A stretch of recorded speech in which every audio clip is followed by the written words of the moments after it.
And thanks everyone for making the time and sticking around until the last presentation.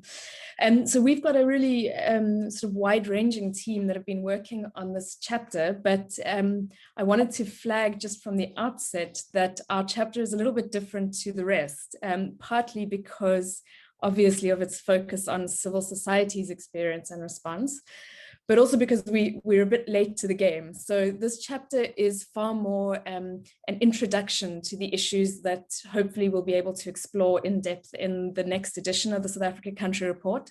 For the most part, it's high-level description of various facets and pieces of the puzzle that we hope to dive into in a lot more depth in the next edition. So it's certainly not the full story of civil society's experience and response, more an indication of where we're beginning to explore. And most of the researchers are only just beginning to undertake sort of the in-depth primary and secondary research at this point.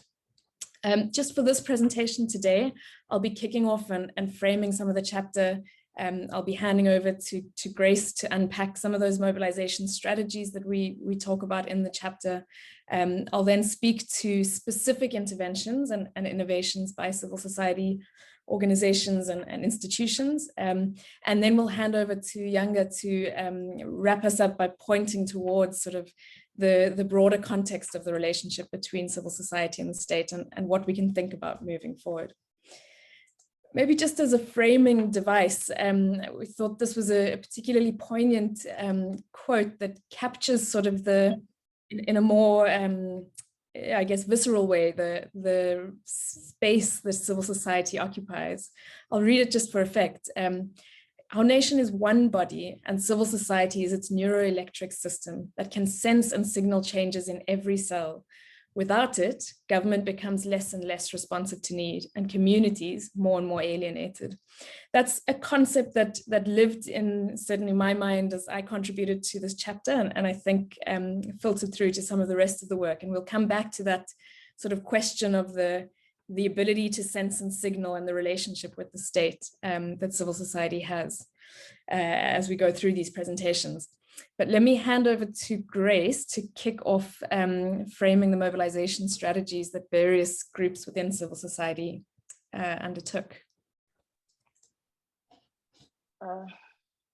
Thank you, Janet. For the sake of time, I'll just quickly go into my discussion on the mobilization strategies, which is limited to a focus on the family units, the community, faith-based organizations, trade unions, youth organizations, and finally, research. So first, the family.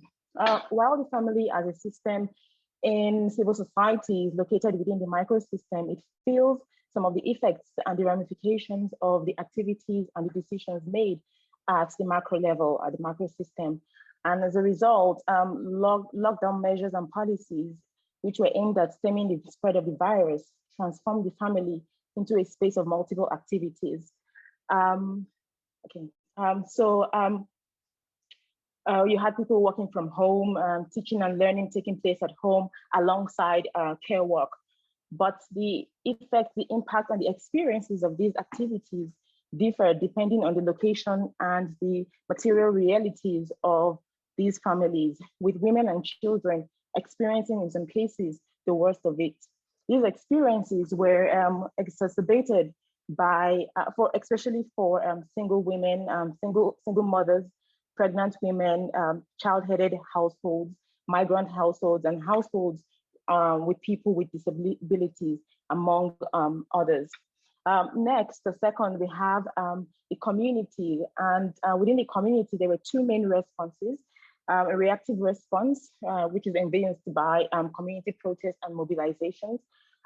Despite lockdown measures, the data revealed a higher number of protests in 2020 than the previous year, 2019, most of which were by residents in poor and working class neighborhoods and also workers. These protests were in response to unemployment, food insecurity, poor service delivery, and so forth, which were exacerbated by pandemic and lockdown measures. Some of these protests were also in relation to the SRLD grants. Most notable of these protests were the increased protests around gender-based violence. The data shows that this was the most commonly cited grievance in July 2020. On the proactive side, the response saw the emergence of new community organizations, local networks, and collaborative networks to bridge the gap between the government, there is an error in spelling there, and communities. Next, we have faith-based organizations. And here, the faith-based organization experienced severe impact, particularly with regards to religious gatherings, as they were prohibited during the lockdown, and that this led to loss of faith and livelihood for workers within this sector. And it also saw the need to adapt new ways of worshiping, so a shift from face-to-face services to services online, Facebook and YouTube, etc. That said, religious leaders played and continue to play a role in raising awareness around the pandemic, around vaccine importance, and providing spiritual support to distressed communities. However, given their contributions, they were critiqued. The influence of faith-based organizations on government responses and decision-making was critiqued. In particular, these critiques highlighted the lack of consultations from other civil society formations, for example, the formation of the MARCs. Fourth, we have, next slide, thank you. The trade union and other worker organizations. The pandemic and subsequent lockdown measures had an extreme impact on workers. While the government provided some help, mainly through the temporary employment relief scheme and the 350 rand SRD grants, there was widespread hunger, psychological distress, and social dislocation. In particular, informally employed workers were badly hit, and most foreign residents were excluded from state support. Despite the unprecedented display of unity from trade union leaders, trade unions were criticized for their sluggish response. The mobilization from unions, for the most part, were localized. So they were limited to actions taken by miners, taxi drivers, hospitality workers, teachers, and others. And for the most part here, there was little generalized response, except through official channels like NEDLAC. Importantly, the pandemic exposed the exclusion of majority workers from legal protection, social benefits, and established union structures, particularly those within the informal sector, gig economy workers who were employed through platforms like Uber and Swift South. Also, workers without legal status and caregivers experienced exclusion.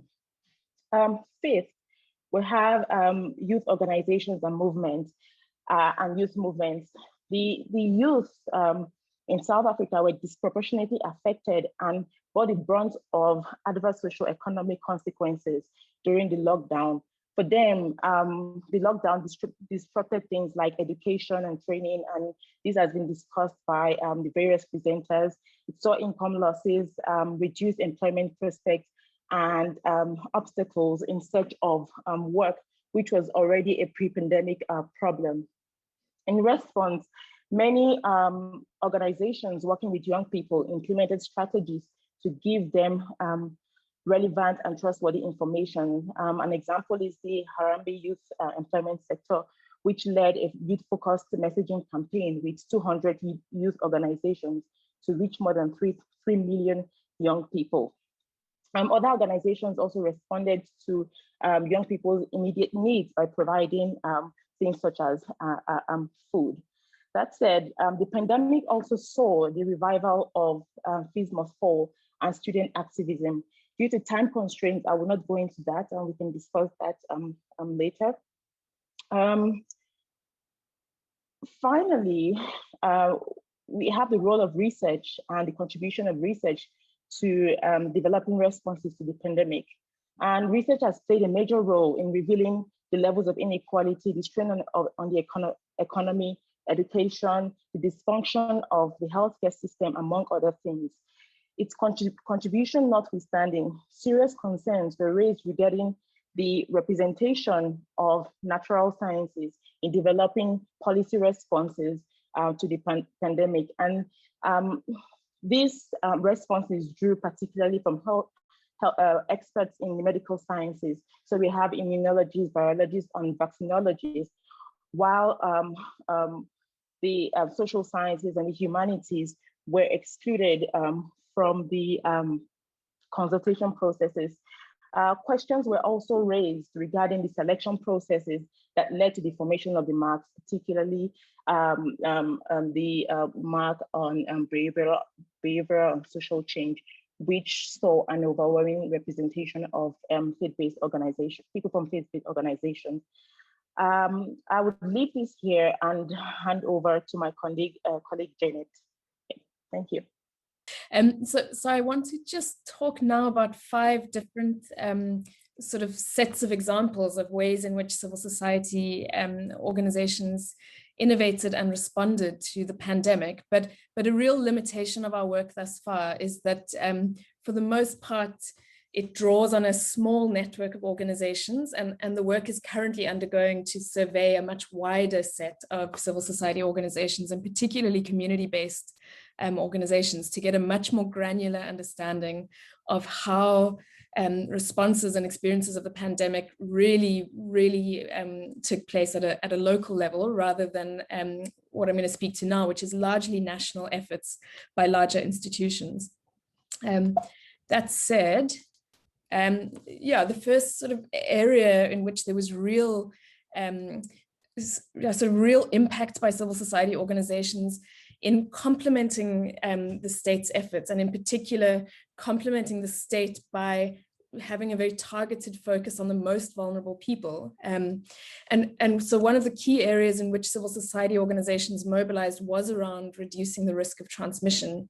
Two initiatives just to mention there. The first is the Sikaba COVID-19 radio broadcasts, which was a daily 10-minute slot on 15 SABC radio stations in 12 official languages, which was produced by a sort of coalition of NGOs in partnership with the SABC and Department of Health, but all of the work done by a sort of a group of organizations with a broader set of, took into account the fact that the majority of communication coming from the states in the early parts of the pandemic was via online channels or through very formal media briefings. And there was a huge amount of information that needed to go out to people in their own languages in ways they could understand, that also dealt with the human and the socioeconomic impacts of the lockdown, not just questions of sort of masking, but really, what do you do if someone gets sick in your house and you need to care for them? How do you separate yourselves, or where do you find food relief? Who can you look to? So that was an extraordinary effort on the part of civil society. I think ultimately there were 137 different episodes on a wide range of issues that went out daily in 12 different languages, which is an extraordinary thing to have pulled off. A second example of civil society really trying to tackle the risk of transmission, but thinking about the most vulnerable in society, was an effort that was supported by the Solidarity Fund and the Elmer Philanthropies to procure PPE specifically for community care workers. So these are care workers who are going into people's homes or who are operating at a community level, but who fall outside of the formal health system, and so wouldn't be receiving PPE through clinics or hospitals, but could, if they didn't have effective PPE, could become transmitters of the virus, and so a vector in particularly vulnerable communities. And because they work with particularly vulnerable people, they also themselves could be at risk of contracting the virus. So a really interesting collaboration took place to ensure that at least 30 side of the state's vision of what the care system is and the care economy is could receive significant and very important PPE. A second example of a space in which civil society was particularly active was in responding to the hunger crisis in South Africa. And in this, we're hoping to get a much wider range of stories, because we know that there was just extraordinary effort at a local level, where households responded, where community organizations responded, and really stepped up to try and get food to the most vulnerable people in our communities. It is also a site in which there was significant contestation with the state. And in the early parts of the pandemic, real attempts for the sort of muscle of regulation of the state to get in the way of community-led efforts to distribute. And through no ill intent on the part of sort of the regulators, they're trying to enforce social distancing and all the rest, but really undermining the real spontaneous response of communities to try and support each other. Some particular innovations that emerged from civil society was the creation of digital vouchers that could overcome the logistics costs of distributing food parcels, but also could potentially stimulate the local economy. So the co-care vouchers is a major example of this. About 120 million rands worth of food relief went out to over 100,000 people through an SMS with a unique voucher code, which could be redeemed at spaza shops rather than at formal retailers. So trying to keep money circulating in local economies, and trying to also shape sort of the availability of food at a very, very, very local level, so that people didn't have to spend money on transport, for example, in particularly vulnerable communities. We also saw, and there's certainly fantastic examples in the Western Cape of sort of the CANs, community action networks, emerging, and hundreds of community kitchens, so informal soup kitchens being set up, established, funds being raised from within communities, and feeding thousands and thousands of people in local communities. And then we also saw sort of in this role that civil society also plays as a sort of as an accountability check on the state, that there was significant legal action taken, for instance, to ensure that the school nutrition program continued to be rolled out at all, and then also to children who hadn't yet returned back to school, because it's a critical site of nutrition support for children in South Africa. A third area of strategy that civil society really mobilized behind was to ensure that children continued to learn during the lockdown. And we heard earlier today about all of the constraints on children's access to learning during the various forms of lockdown.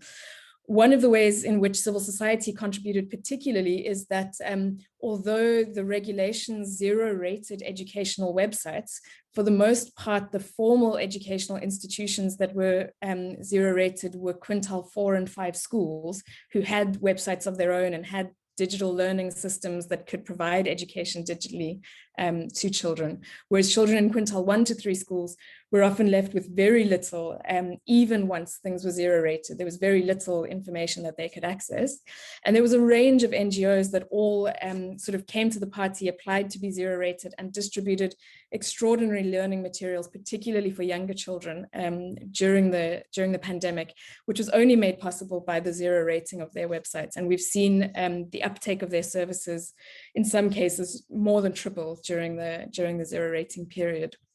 But I think one of the critical things civil society does is it also thinks about the human side of work, and many organizations started to mobilize in very interesting ways to connect with the caregivers of children.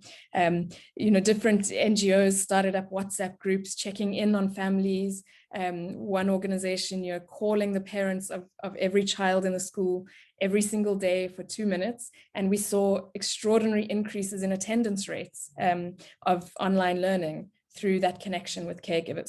So really the care that sits often within civil society coming to the fore as a critical strategy for continued engagement. The fourth area, and it was mentioned again this morning, is that the lockdown in particular has thrown the ECD sector into crisis. We've got the lowest rates of attendance at ECD sites and centers, so out of home learning opportunities for young children than we've seen in a very, very long time. And we haven't seen the sector recover in the way that many other parts of the economy and parts of our system, particularly obviously our education system, have recovered. So that's incredibly frightening for the long-term consequences on outcomes for children and ultimately outcomes for the economy.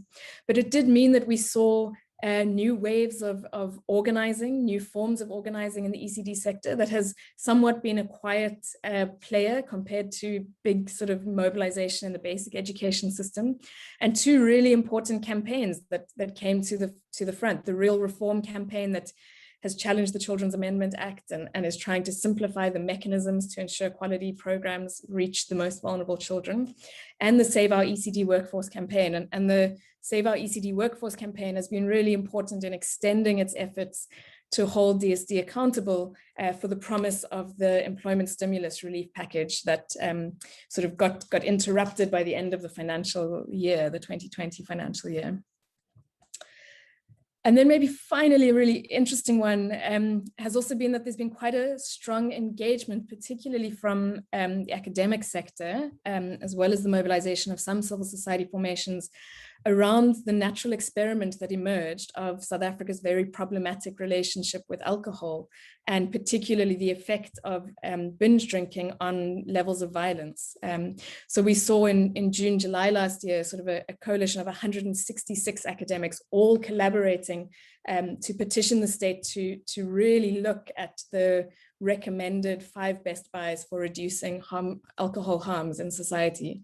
And I think certainly one of the very interesting findings in terms of gender-based violence that we saw in the gender sort of chapter is also that as lockdown levels decreased and alcohol became more available, so did levels of gender-based violence. And so this connection between violence and alcohol is certainly something that undermines broader human development outcomes in South Africa, and is something that's certainly becoming more and more of an issue on the radar of various civil society groups. All right, let me hand over to Yanga to take on the next bit. There we go. Thanks, Janet. Thank you, colleagues. I'm going to only switch on my video momentarily, just so you can put a face to the presentation. But then I'm going to switch it off because I've been having internet connection problems the entire day. I've switched rooms multiple times. And if we should be disrupted, just give me a minute. I'll try and connect from my phone. So that's what I've been doing to try and manage the situation. Otherwise, thank you once again for having us. So the focus of this part of the presentation, which is also the end part, is to give you a sense of what is emerging for Chapter 8, in terms of the engagement patterns that characterize the relationship between the state and civil society in South Africa. I want to start by pointing out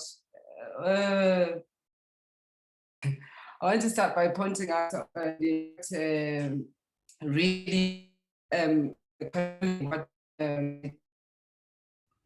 shown in some of the things that the society has in this pandemic proven to be a role player as in the other pandemics that we have had, and really emerged as the hero of the day. If we look at the various initiatives that were presented by both Janet and Grace, we are able to see how society stepped in and really went where angels feared to tread many times, filling in gaps and meeting the needs of especially would otherwise have not been met, given the limited capacity that government has to carry out some of this work.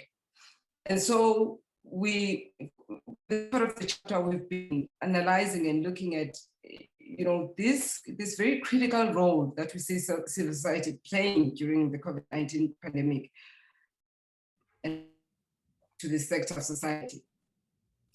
And the evidence that's emerging is, not encouraging. It is showing that we cannot at all say that that civil society is as well regarded as the kind of role that these formations are playing in society.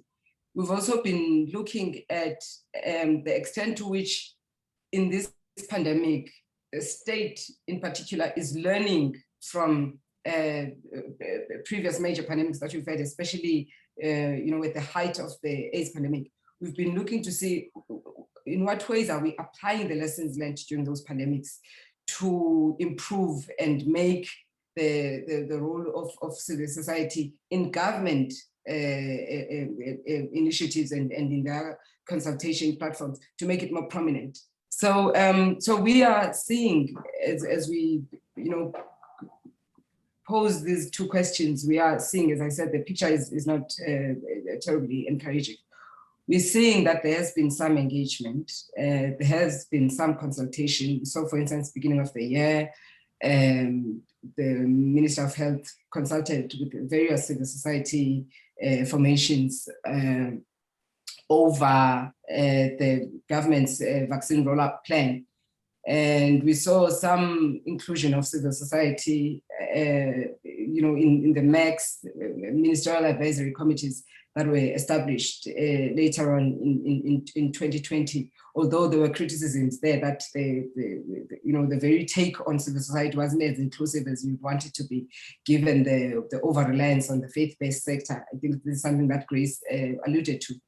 So there's been some engagement, some consultation, but nowhere near what is expected and what is needed to capitalize fully on the strengths, the particular unique strengths that civil society brings to the table during major pandemics of this kind. And very worryingly, we've also noticed that whilst several new opportunities emerged for new relationships to be established between the state and civil society, some of these missed opportunities were entirely missed. For instance, whilst on the one hand, the establishment made some civil society formations that were largely invisible to government, made those as benefactors of the Solidarity Fund monies that were given small and large. So whilst on the one hand, there are civil organizations that at least managed to, for the first time, actually managed to get some funding from government or from an entity established by government. We also saw that during the establishment of the facilities to bring the civil society board a strong partner in the initiation of the fund. But what we saw instead was an over-reliance of the state on the private sector. We also saw how in the very early days of the pandemic, the state turned to biomedical experts and scientists who did the consultative space, and with this limited involvement of civil society.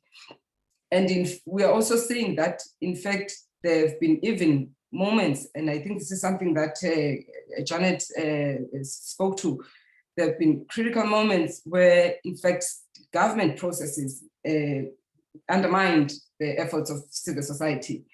And in our analysis, though Janet correctly points out that the regulations that were put in place that impeded civil society efforts, for instance, when it came to the distribution of food, those regulations, were put in place quite innocently. Government needed to know who was going to be providing food aid and in what manner.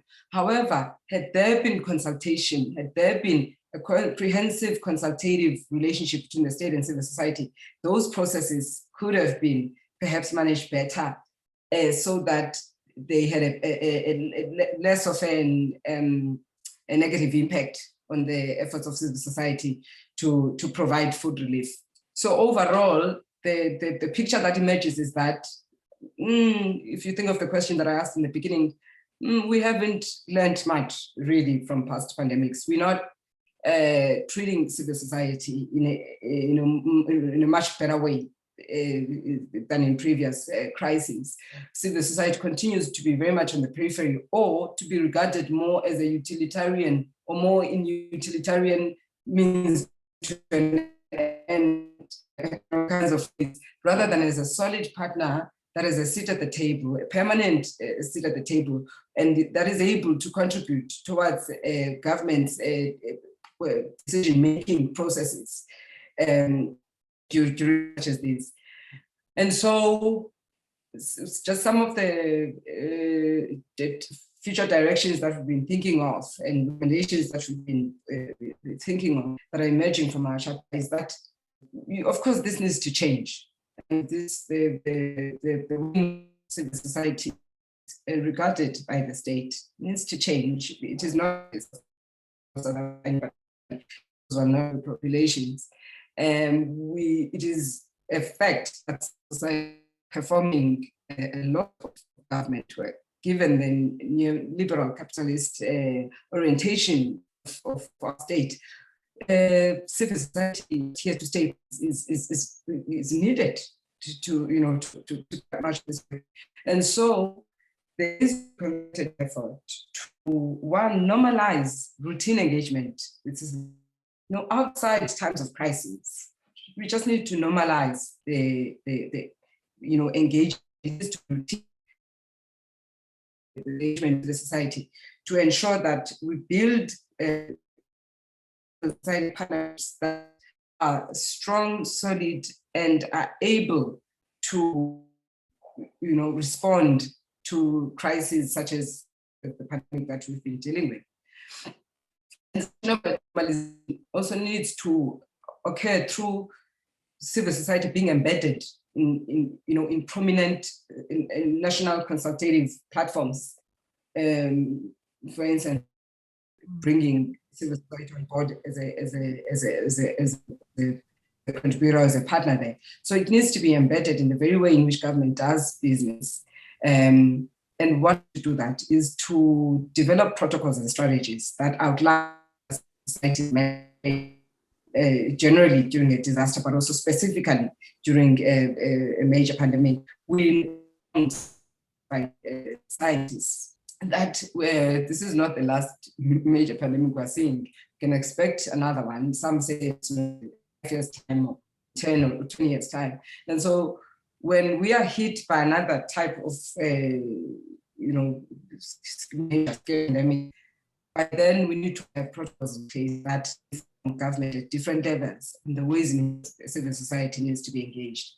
And lastly, we recommend and we see as critically important the processes that allow for collective critical action between the state and civil society that brings all the key partners on board to critically reflect on the lessons learned during each pandemic. And we do recognize that this COVID country report is one such example, is an example of that kind of, engaging in this collective reflection to ensure that we not only document lessons learned, but that we think about them in a manner that allows us to learn for honest engagements that enable us to reflect on what could have been done better. How could civil society have been engaged better during this time? And how do we build on this in future? There's a beautiful quote that Janet included, which, Janet, do you want me to read it? No, I think we can just leave it up. I think it just gives a sense of what's been emerging in our very, very initial work. But just to sort of reiterate the caveat that this is the start of our process rather than the end. But thank you all for the time and space.